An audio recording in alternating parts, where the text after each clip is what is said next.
受风台海葵暴风圈的影响，金门灾情嘛是真严重。昨昏金门透风落雨，而且嘛传出淹水的灾情是淹到卡头湖。轻度风台海葵目前每点钟14公里速度向西刷震动，豆豆向福建广东挖近。金门地界透早脱离海葵暴风圈，气象局也伫透早5点半解除对金门的陆续风台警报，搁伫早起解除海葵海上风台警报。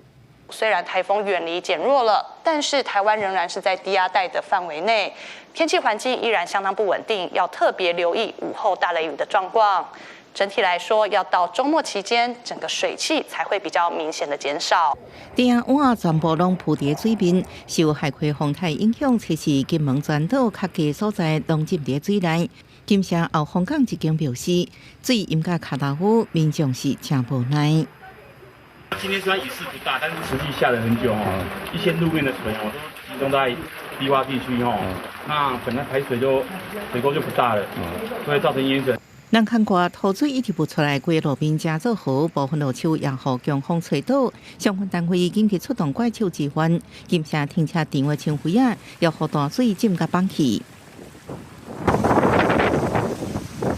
海葵侵蚀期间，金门造成1032户停电，台电马上派人抢修，要并全部复电。